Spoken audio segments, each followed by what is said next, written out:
What's going on? It's November 4th, Friday, crafting a game plan to beat the Chicago Bears.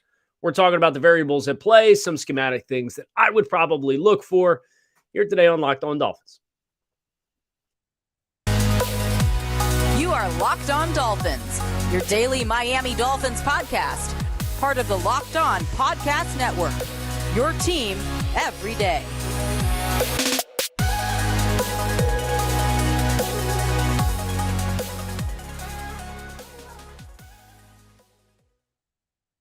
What's going on, guys? Kyle Krabs, Locked On Dolphins, your team every day here on the Locked On Network. Lifelong Miami Dolphins fan, co-founder of the draftnetwork.com. Today's episode of Locked On Dolphins is brought to you by our friends over at BetOnline. BetOnline has you covered this season with more props, odds, and lines than ever before. BetOnline, where the game starts. I want to thank you guys for making Locked On Dolphins your first Miami Dolphins listen of the day. We're a little late out the blocks this morning. My Chicago Bears film study was interviewed. My daughter decided 5:30, good time to wake up this morning. So we have ourselves a cup of coffee here, and she went to preschool, and we got back into the Chicago study and finished up with notes, and here we are. We're going to talk about the path for the Dolphins to secure a win in Week 9 on November 6th at Soldier Field. The 5-3 Dolphins, with freshly added running back Jeff Wilson and pass rusher Bradley Chubb, expected to take the field against the 3-5 Chicago Bears. And as I look at the Chicago team, obviously we talked with Lauren Cox of Locked On Bears yesterday for Crossover Thursday, had an excellent discussion, and highly recommend anybody that missed that as kind of the primer for this to go check that out. But as I look at this Bears team and I assess the ways in which they have won football games, their DNA is pretty apparent. They are dead last in the NFL in passing yards.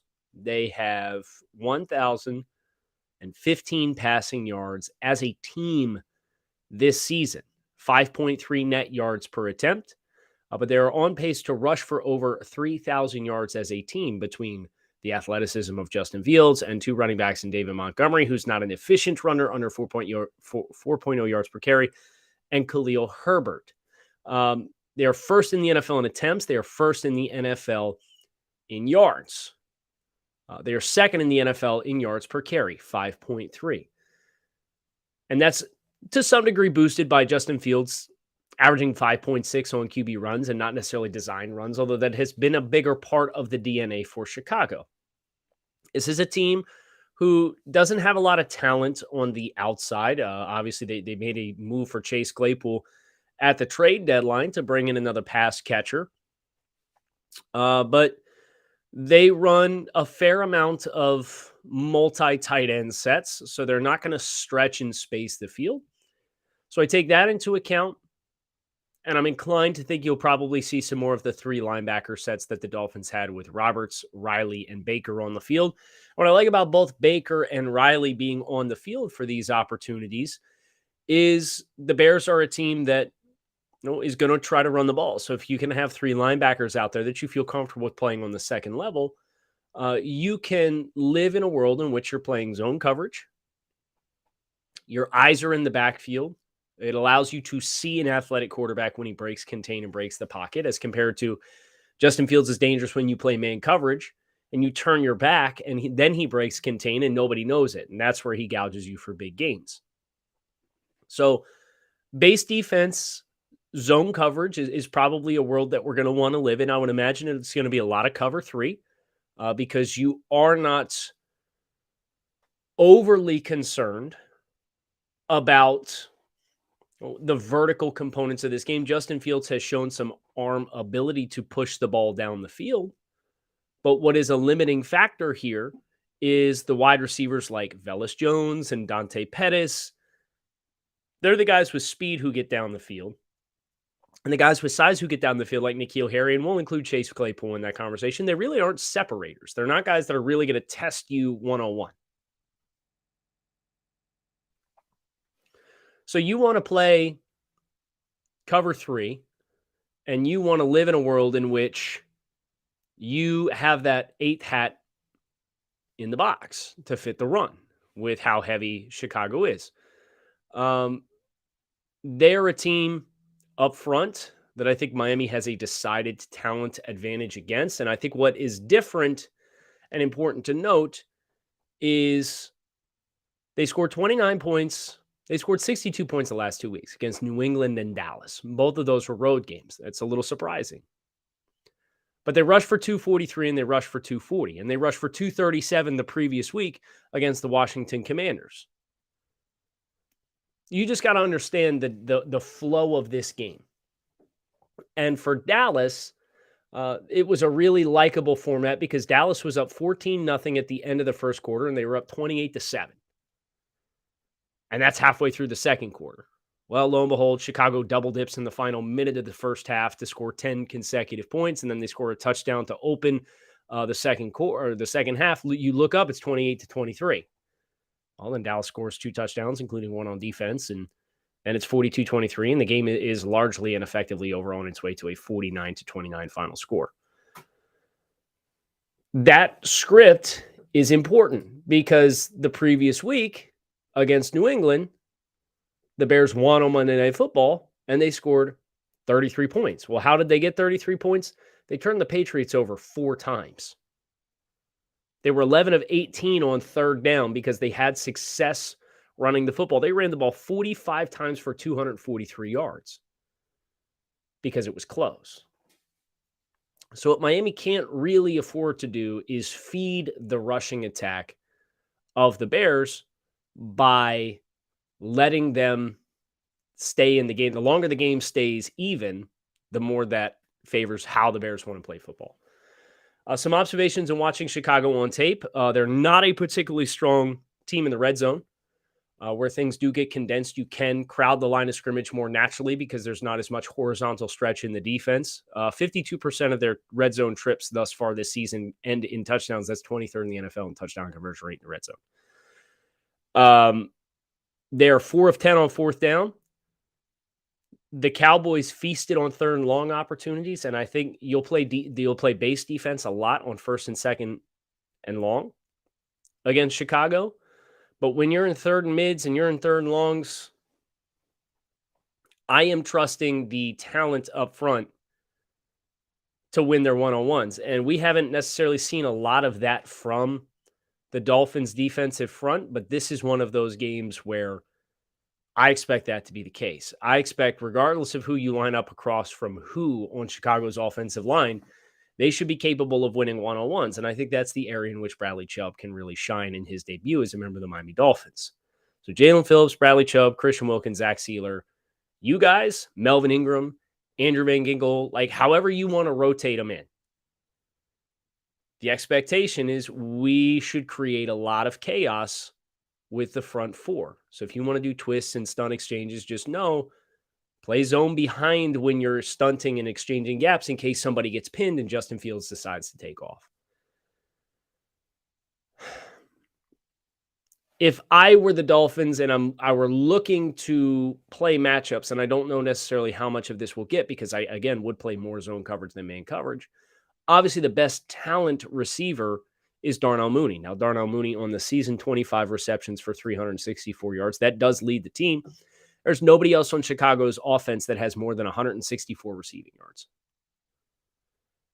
We'll see that the Chase Claypool component is a wild card, but that is a player who wins in contested situations. And I think that requires a little bit more chemistry and timing than what a week of practice, less than a week of practice, is going to allow the Bears to get into play. Now, he will help you in blocking on the perimeter in the run game, for sure. But this was a team against Dallas that played very loose. They played with nothing to lose. You saw a double pass in the backfield. You saw inside shovels down in the red zone. You saw them in shotgun where they would bump over, and all of a sudden they're in a wildcat formation, and Justin Fields is lined up at running back, and they run zone read out of it. They do a lot of weird little quirky stuff because they're a team that's out there having fun. They're a young team. In some ways, not necessarily from a talent correlation, but where they are in their chapter, they remind me of the 2019 Dolphins. Tough team, plays hard, not an easy out, has some really likable players. They have some areas of the roster that do have talent, but a lot of the procedural stuff, a lot of the self-inflicted wounds, a lot of the refined components, having enough guys winning one-on-ones, that's an uphill climb for Chicago. So if you put all 11 guys on the field and you're ready to play for 60 minutes, you really like the Dolphins' chances. But this again, is not a team that you can just show up and expect a cakewalk, right? I mean, they scored 22 against Minnesota. They lost by 7. They had them on the ropes. They lost by 1 score to the New York Giants.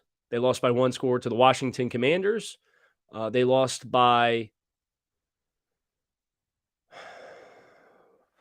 No, they beat the Texans. They beat the 49ers. The 49ers is a weird one. The Bears had 204 yards of offense. It was a monsoon in Chicago.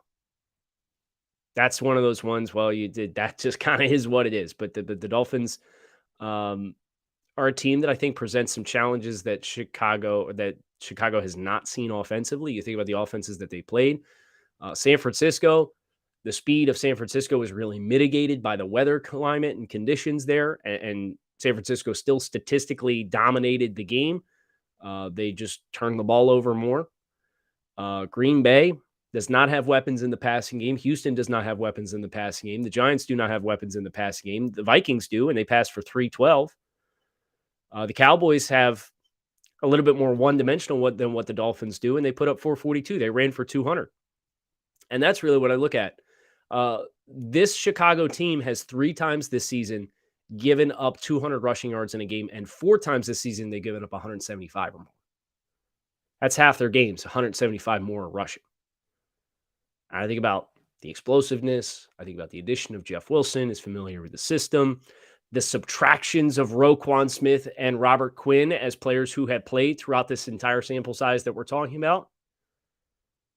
There's some ways to get after them up front. We're going to talk more about when the Dolphins have the ball, but defensively, play with 4 down, rush 4, drop 7, play zone coverage, keep your eyes in the backfield, try not to play mismatches. Play middle of the field, closed coverage, so you get that extra hat in the box.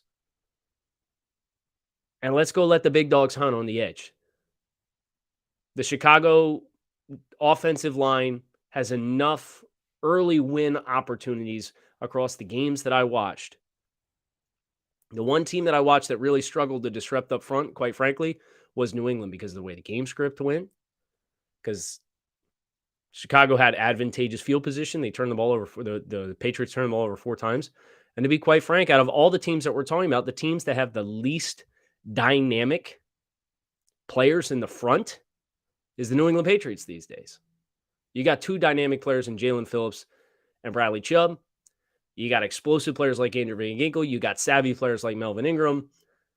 I really like the recipe up front to trust your line to win their individual one-on-ones. This episode of Locked On Dolphins is brought to you by Prediction Strike, the world's first sports stock market. You can now invest in professional athletes just like stocks. It's a lower risk alternative to sports betting, and athlete prices move based on performance and supply and demand. Download the Prediction Strike app and use code LOCKED for a free share when you sign up and make a first deposit of $20 or more. That's promo code LOCKED for a special one-time giveaway. Prediction Strike will choose one person who signs up with code LOCKED and makes a deposit to win 100 free random shares. I'll give you up to work to $3,000 if you get lucky and receive Josh Allen shares. Invest in what you know on Prediction Strike, the sports stock market. Built Bar is a candy bar that tastes like a protein bar. I have been preaching the gospel of Built Bars for quite some time. Absolutely, positively delicious. They're high in protein, high in fiber, low in calories, low in sugar. They have 100% chocolate on all of their bars. Right now, you can use code LOCKEDON15 at Built.com to save 15% off your next order. That is LOCKEDON15 at Built.com to save 15% off your next order of the world's most delicious protein bar. Offensively for Miami, there are some really important statistical measures for Chicago. And again, a lot of this comes down to situational football. It's a first-time head coach. It's a young team. It's an inexperienced team. They're going to be even more inexperienced without Roquan Smith and without Robert Quinn. Obviously, they played last week without Robert Quinn. and gave up 49 points and 442 yards offense and 200 yards rushing and 242 passing. Chicago is next to last in the NFL in third down conversion rates. It's because they can't stop the run. 50.5% of opposing third downs on the season, 50.5% are converted. It's 31st. Chicago is giving up on the season 5 yards per carry as a team. 250 rushes for 12, 48, and 14 touchdowns on the year. I don't expect that the Dolphins are going to come out and pound the rock 40 times, not with Tyreek Hill and Jalen Waddle as part of the game plan and Tua Tagovailoa playing at the level that he's currently playing. But what I will say is this: Chicago's defensive strength is in the secondary. They play a lot of zone coverage. If we're going to take advantage of that, I think early in the game, gouging some runs can be a big piece of the puzzle. I would test them vertical or horizontally. I would run outside zone. I would run the short toss, come back and run the wind back. They're obviously going to have their RPOs that are a piece of that puzzle and be ready to attack the middle of the field without Roquan Smith in the mix. I think they're more vulnerable in the middle of the field. Dallas really got after him in the seams. They had a touchdown pass to CeeDee Lamb in the seams. Dak Prescott threw an interception on a ball to Eddie Jackson that he left too far into the middle of the field. But if he had condensed the window more on the hash instead of the middle of the field, he had a big post that bang 8. But with Chicago playing a lot of zone, I expect they'll play soft. They will respect the vertical speed of Tyreek Hill and Jalen Waddle. Every team has to. But as a zone-heavy team that likes to play a lot of middle-of-the-field open cover, they're in 4-2 nickel a lot. And that's quarter, half, a.k.a. cover 6. They're in cover 2 fairly frequently. What that allows you to do, I think, is really work, again, 10 to 19, which should not be a surprise. Tua Tagovailoa has more completions between 10 to 19 yards downfield than any other quarterback in the NFL this season. He missed 2.5 games. Schematically, I think it's more of the same. Now, I think you can get some different routes in there. You run the glance slant, you run the Y cross, these routes that fold across the middle of the field behind the second level defenders. And when you take your play fakes and your RPOs and they suck up, we've seen that void that hits right behind it. But I think you can also get some work going outside a little bit closer to the hashes. You run stop 7 routes, and a 7 is a corner route. And the stop 7 is you run the corner, but instead of continuing to press to the sideline, you gear down in the hole in zone coverage, right? If you're playing man coverage, you want to run routes that are running away from defenders behind you in your hip pocket. If you're playing zone, you want to run routes that allow you to come back down towards the line of scrimmage, that sit down in soft spots in zone and in voids. And I think that's really important for us to recognize against what we anticipate is going to be a very zone-heavy effort with a lot of soft coverage up over top in the middle of the field open, which means light box counts, a.k.a. 5 yards per rush. But take advantage of the speed that you have and the respect that you're going to prompt them to give you by running those intermediates towards the numbers as well. Because I do think Chicago, especially against Dallas, I thought they funneled reasonably well. The middle of the field. Now, that was also with Roquan Smith. So I think they'll probably probe that early on. And then my opening script would have a couple throws that break into the middle of the field and see who's in that spot. Is it AJ Klein? Is it Jack Sanborn, who's a UDFA? Is it Sterling Weatherford, who's a UDFA? Like, they got a lot of undrafted rookies out there. Who's that guy, and is he up for it? Is he up for the timing and the anticipation that the Dolphins passing game really accentuates? And I think that is a divide between what Dallas does with Dak Prescott. Tua is a more anticipation thrower than Dak. I thought Dak was late on a couple of throws up the seam and up the middle of the field. Dak has things that he does better than Tua, but anticipation is not one of the ones that I would look at and point to and give the nod to Dak Prescott for. So I would be looking to run a lot of comebacks, there's also these option routes that Miami runs, and Tua hit Tyreek on the face mask with one against Detroit, where you're effectively running a go. And then you get to a certain depth on your route stem, and you're gauging the depth of the defenders to say, can I get over top of them or not? And if I can, I'm going to convert that go route into a comeback. And that, with Tyreek Hill and Jalen Waddle running it, is a very, very effective route, because you are all gas coming out of the blocks at the line of scrimmage. You are not selling going vertical. You are going vertical until you read it in real time during the play and say, hey, he's plus 6 yards on me. I'm not going to get over top, so I might as well sit down. And lo and behold, that's how these guys get a bunch of 5+ yard separation when they're targeted with the ball, because the quarterback and the wide receiver are seeing the same thing and making a judgment call on the route adjustment during the snap. So I would take advantage of that. This offense in general does run a lot of sight adjusts. I would also run a lot of boots. I would do a lot of what I did against Detroit, because, Detroit has Aiden Hutchinson, and they had a 2nd-round pick out of Kentucky, Josh Pascal, his guys playing on the edge. Charles Harris didn't play in the game.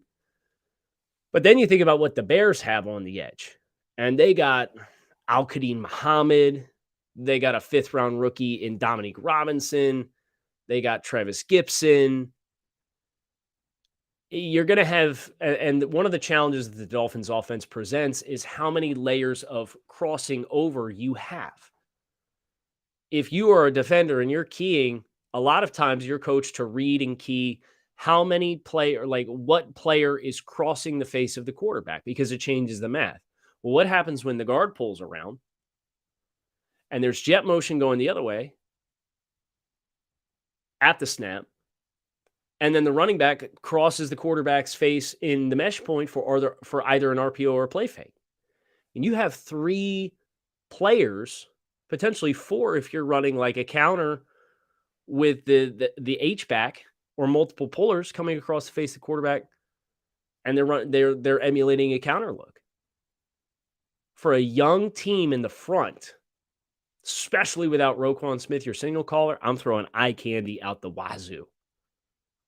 And the Dolphins offense in general does a lot of these things organically, and that's why you like the matchup. You just need to be mindful there are some playmakers on the team. Eddie Jackson has 4 interceptions this year. Jaquan Brisker's a rookie. He moves around quite a bit. He can play low down in the hole. He's got 3 sacks this year. Not necessarily super ball skillsy type of player. But then you also have Kyler Gordon, who's a rookie who started every game. You've got Jalen Johnson at the other corner, Kendall Vildor. I mean, these are players who are respectable NFL corners. Now, I think if you look at the parallels between the Detroit matchup last week and the Chicago matchup this week, I think Detroit has better talent on the edge than what Chicago does. So provided you have all your horses playing up on the offensive line, you like the matchup similarly. But I even think that without an Aiden Hutchinson, I think this group has a harder time than what Detroit did. And you're removing Roquan Smith, who would have been the big dividing factor, and you're moving Robert Quinn, who would have been the big dividing factor in talent. And it's another zone-heavy system. Detroit played a lot of Tampa 2. They played a lot of zone coverage, and you saw how wide open the middle of the field was in that matchup. I think there's a lot of parallels, a lot of paths for success for the Dolphins when it is all said and done, to get a lot of chunk yards in the offensive effort. These days, every new hire feels like a high-stakes wager for your small business. You want to be 100% certain you have the access that you need to the best qualified candidates. That's why you have to check out LinkedIn Jobs. LinkedIn Jobs helps find the right people for your team faster and for free. You can add the hashtag hiring frame to your LinkedIn profile to spread the word that you are hiring on the network. And with simple tools like screening questions, it is easy to focus on the candidates with just the right skills and experience, so you can quickly prioritize who you'd like to interview and hire. That's why small businesses rate LinkedIn Jobs number one in delivering quality hires versus leading competitors. LinkedIn Jobs help you find the qualified candidates you want to talk to faster. Post your job for free at linkedin.com/lockedonnfl. That's linkedin.com/lockedonnfl to post your job for free. Terms and conditions apply. So as we wrap things up here, I really dug through this game. I really dug through this Bears team. The Bears are a team that the games in which they have had success in and the games in which they've won were the games in which they were more opportunistic than the team that they played. Situational football is not a strength of the Chicago Bears. It is not. They beat the Texans 23-20 on a 30-yard field goal on the final play of possession, final play of regulation. Chicago was 8 of 17 for 106 yards and 2 interceptions. But they were better on third down. Houston turned the ball over twice. And that was the recipe to win the game. The slot fest in week 1 was San Francisco. Bad loss for San Francisco, but it was at Chicago. It rained. It was wet. Sloppy game. Chicago rushed 37 times for 99 yards and was 8 of 17 for 121 yards. But they won the turnover battle. San Francisco was penalized 12 times for 99 yards. And the Bears won the football game. Oh, they put the game on ice. San Francisco was up 10-0 with 5 minutes left in the third quarter. Chicago ran off 18 or 19 consecutive points. I've already mentioned the 4 turnovers that the Bears logged against the Patriots. Obviously, some musical chairs at the quarterback position. And, in that game, halfway through the second quarter, the Patriots were up 14-10. And 23 consecutive points scored by the Chicago Bears. But that included 23-yard field goal, 38-yard field goal, 50-yard field goal.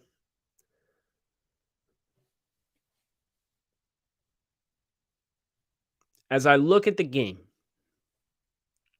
you have to clean up the penalties that hurt you 2 of the last 3 weeks. Minnesota and against Detroit. The penalties can't happen.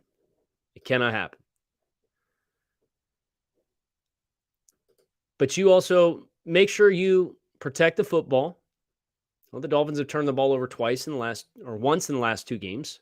After the 3 games without Tua Tagovailoa, they turned the ball over 7 times. If you protect the football and you don't shoot yourself in the foot, you should win this game by multiple scores. But you have to stay head on a swivel because Chicago is a team that is playing as though they have nothing to lose because they don't. The Dolphins are the team with the pressure and the expectation. Now, pressure creates diamonds. Adversity creates warriors. We'll find out if the Dolphins are ready for this team. But, the Dolphins trending in the right direction in a lot of key statistical areas. 137 rushing yards against the Jets, 111 rushing yards against the Steelers, 107 rushing yards against the Lions. The first 4 games of the season was 65, 86, 41, and 85. There's life on the ground. You're going to need that in this game. The last 5 games rushing for the Dolphins defense, 67, 135 against the Jets. Well, yeah, that game script got away from me in a hurry in the second half and throughout the entirety of the fourth quarter. 78 against Minnesota, and that included a 50-plus yard touchdown run that unfortunately put the game on ice in the final 5 minutes. 95 against the Steelers, and 82 against the Lions.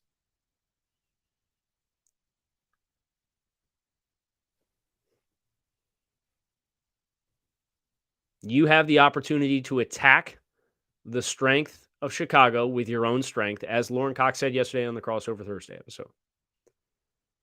It's strength on strength and weakness on weakness. From a talent perspective, you would expect the Dolphins to have a significant advantage. So what you have to do is understand with an athletic quarterback, they're going to get theirs offensively. They're going to have some chunk gains. They're going to have some frustrating drives. This is a team that does not do well in the red zone. Let the field condense. Allow them to make mistakes. Football is a game of attrition. Hold the course. Don't panic. And allow them to make mistakes, because that is historically what they have done all season long. So if you don't accelerate their opportunities, you should be able to wear them down throughout the course of 60 minutes. And that is what I expect that the Dolphins will do. Looking for a 2-score win here for the Dolphins in Chicago to bring their record to 6-3. This would be just the second time since 2002. Was it 2002 or 2001 that the Dolphins would be 6-3 if they secure the win against the Bears? So 2002, the Dolphins were 6-4. They were 5-4. So this would be the second time since 2001 that the Dolphins would be 6-3. That's a great opportunity. That, statistically speaking, positions you very well when you have a home game against Cleveland, bye week, Houston Texans. We can do that math after you take care of business against Chicago. So the Dolphins, the front office sent you a message. We're here for keeps. We're playing for keeps.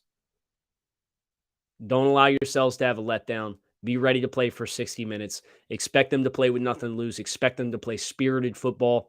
Take their soul early. Do what you did not do against Detroit.